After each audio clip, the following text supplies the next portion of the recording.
Mamma mia, guarda quanti, sono bellissimi. No, guarda.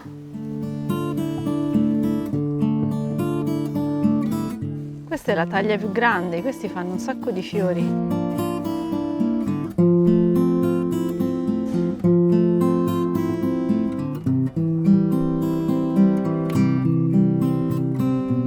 Ciao amici del bosco, oggi sono immersa nello zafferano, o meglio nei bulbi di zafferano che si chiamano cormi. Guardate quanti ne ho, devo fare una piantagione fantastica, ma inizio subito ringraziando Matteo di Orto da Coltivare che si è impegnato per farmi avere questi meravigliosi bulbi e Marco che me li ha inviati. Questo è un cormo di Crocus sativus, ovvero di zafferano. Questa è la vera parte che noi dobbiamo coltivare, da qui arriva l'energia che poi fa spuntare la pianta e arrivare le belle fioriture che ci interessano appunto per gli usi dello zafferano. Se decidete di coltivare zafferano, gran parte del successo della vostra coltivazione deriverà dalla qualità appunto di questi bulbi che dovete mettere a terra. Ci sono in vendita diverse taglie e a me sono arrivati appunto sia quelli grandi sia quelli medi e poi anche le cosiddette mezzanelle, che sono i bulbi piccolini che però hanno grandi potenzialità, soprattutto se fate coltivazioni poliennali. Quelli belli grandi che sono addirittura 5 cm più di diametro, questi vanno dai 2,5 ai 3 cm medi e questi sono i piccolini. Da qui io ho subito 3 fiori e forse anche qualcosa di più. Questi cresceranno bene, magari quest'anno avrò soltanto un fiore o due, ma dall'anno prossimo saranno molto più grandi. Questi qui costano poco, è un investimento sul futuro, li mettete, man mano che cresceranno vi daranno anche loro il loro raccolto floreale. I cormi si possono acquistare anche all'estero perché la fascia diciamo di produzione dello zafferano è piuttosto ampia, quindi c'è chi se li fa arrivare dall'Olanda, dalla Spagna e così via. Però attenzione perché come tante altre piante che noi coltiviamo anche lo zafferano si adatta al territorio, quindi se avete un prodotto italiano più facilmente sarà adatto al vostro clima. Al bosco di Ugigi ho già coltivato lo zafferano, anzi devo ancora togliere l'ultima coltivazione poliennale che ho lasciato nel terreno. Adesso vado a vedere, non mi aspetto grandi cose perché so che sono passati dei topolini.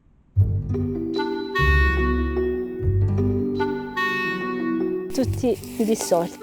Guarda, pensavo di averne trovato uno grande, invece anche in questo caso non c'è rimasto niente. Una battaglia persa proprio.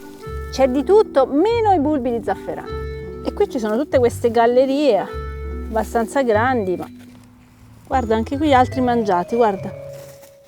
Anche qui niente, vedi. Qui finalmente abbiamo trovato qualcosa, questo un po' più grandicello. Mi sa che abbiamo dato da mangiare a qualche famiglia di topino di campagna. Lo zafferano costa molti soldi, sapete perché? Perché ci vuole un sacco di lavoro per arrivare dal bulbo agli stimmi finali, che sono la parte che consumiamo. Sono questi stimmi rossi leggerissimi, ce ne sono 3 per ciascun fiore, vanno estratti, essiccati, conservati in un certo modo e alla fine diventano la spezia con la quale cuciniamo. Per arrivare a quel risultato, vi dicevo, il lavoro è lungo, c'è un anno di cose da fare. Si comincia ad agosto mettendo giù i bulbi e quindi si devono avere dei buoni bulbi. Se non li abbiamo coltivati da soli li andiamo a comprare e ci costeranno comunque un certo investimento anche di denaro.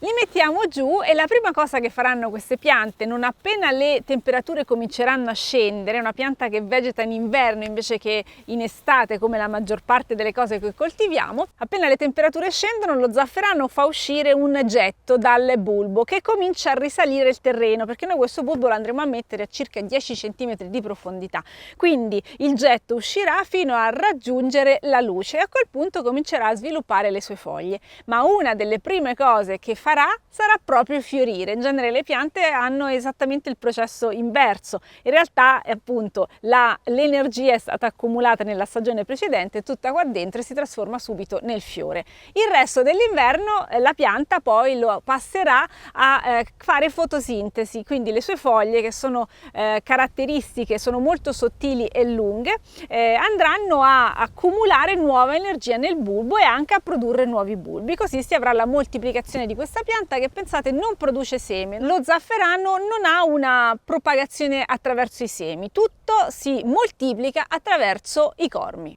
Noi ci dobbiamo mettere tanto lavoro perché dobbiamo prima preparare la terra dove sistemare i bulbi, poi gestire con molta attenzione le erbe spontanee, che sono il primo problema appunto per la produzione dello zafferano, in quanto la crescita di erbe che possano fare ombra alle foglie dello zafferano bloccherebbero, rallenterebbero, ridurrebbero la fotosintesi e quindi la capacità della pianta di far crescere i suoi bulbi. Quindi la gestione delle erbe è molto importante. Un'altra cosa che dobbiamo fare per il bene della pianta è trovare le condizioni migliori, o nel caso creare le condizioni giuste perché non ci sia ristagno d'acqua. L'altro grande nemico dello zafferano è appunto il ristagno d'acqua. Andremo a creare, adesso lo vediamo, delle baulature per far sì che il bulbo rimanga un po' più sollevato rispetto al terreno nel caso che ci fossero ristagni d'acqua in base al tipo di territorio naturalmente in cui li fate crescere. Per la mia rinnovata coltivazione di zafferano sto preparando la terra. Con la mia fedele grillinetta intanto smuovo la terra in basso, poi dovrò fare dei solchi per fare i cumuli, c'è un po' di lavoro.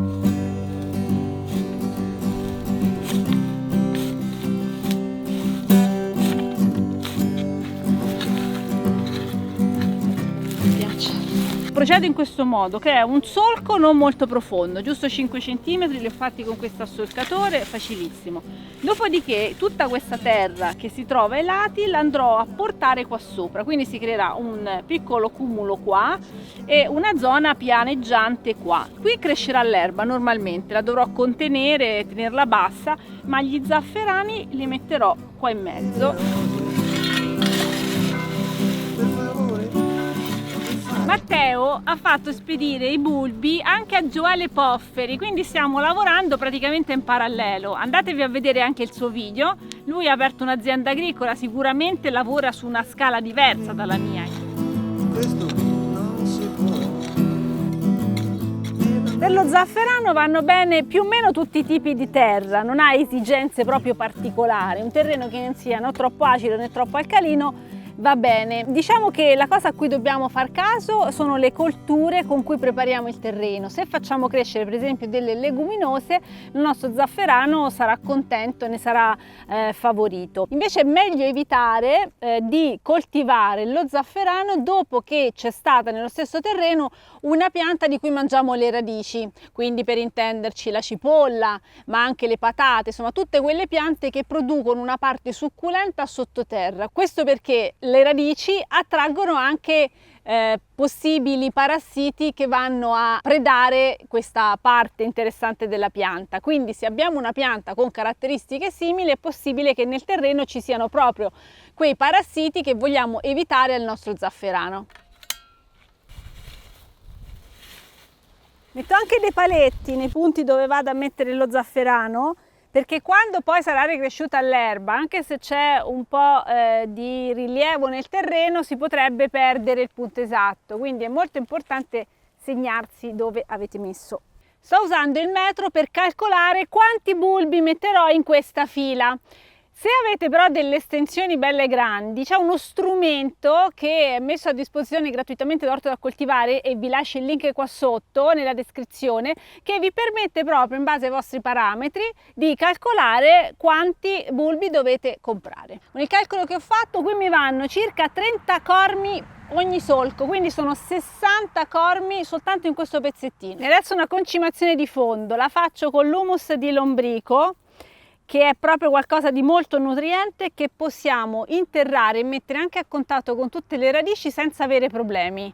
Quindi diciamo come fertilizzante non mi dà problemi, altrimenti potete fare anche una concimazione di fondo con del letame, ma dovete fare molta più attenzione, essere sicuri che sia maturo e magari aspettare un po' di tempo tra la distribuzione e la semina. Per coltivare lo zafferano bisogna fare una scelta importante a monte, decidere se avere una coltivazione annuale o poliennale. Annuale significa che ogni anno andrete a tirare fuori i bulbi durante il periodo di dormienza in estate, li andrete a tirare fuori e li trasferirete da qualche altra parte, in un'altra aiuola. Invece se decidete per la coltivazione poliennale terrete i bulbi per più anni, dai 3 ai 5 anni, in qualche luogo anche di più, nello stesso luogo. Ogni anno i bulbi cresceranno, si moltiplicheranno e poi avrete fioriture, però sempre nella stessa parcella di terreno che avete dedicato a questa coltura. Io preferisco la coltura poliennale perché ho poca voglia di lavorare, non mi va ogni anno di andare a scavare la terra e tirare fuori i bulbi. Comunque ci sono anche altri vantaggi culturali a scegliere questa tecnica, e per tutti i dettagli, gli approfondimenti vi rimando al corso dove io ho studiato e imparato tutte queste cose, il corso di orto da coltivare, appunto dedicato alla coltivazione e anche alla vendita dello zafferano. Passiamo alla parte operativa. Cosa importante quando li mettete a terra, anche se avete una grande coltivazione, fatelo a mano perché li dovete mettere a testa in su. In questo modo l'uscita sarà molto più semplice e quindi avete più raccolto perché la pianta consuma meno.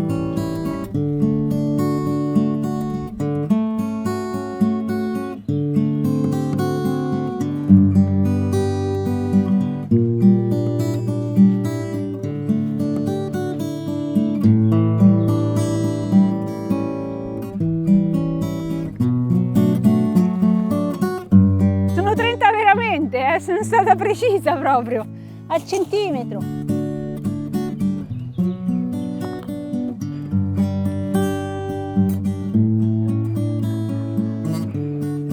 Il zafferano non ha bisogno di molta acqua, cioè gli basta l'acqua stagionale, visto che si sviluppa d'inverno. Secondo il ciclo normale delle stagioni, le sue piogge autunnali e primaverili dovrebbero essere più che sufficienti. Quindi intervenite ad annaffiare solo se proprio avete un'altra annata siccitosa terribile.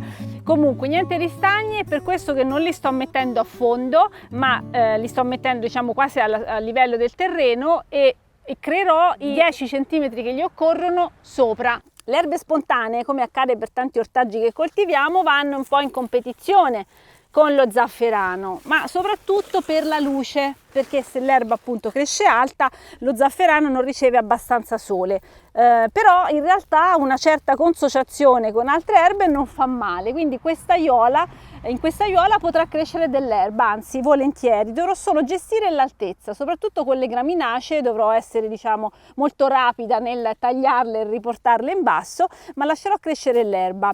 La pacciamatura con lo zafferano può dare anche delle controindicazioni, quindi meglio puntare su una copertura naturale. Quindi punto sulla pacciamatura viva. Vedi, questa è la tunica. Hai visto che ritrovavamo solo la tunica là dove c'erano stati i topi? In realtà questa pellicina un po' pelosetta è utile per la protezione appunto del cormo. Protegge da tutto ma non dai topi. Ho messo ben 120 cormi in questo spazio qua.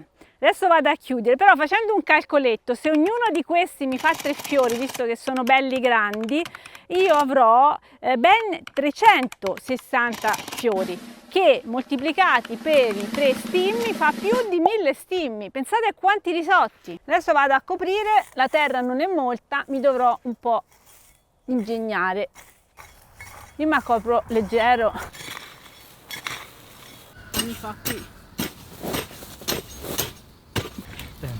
Filippo, ma porca puttana, sta creando la baulatura, vedete? Questo solco mi fa da drenaggio.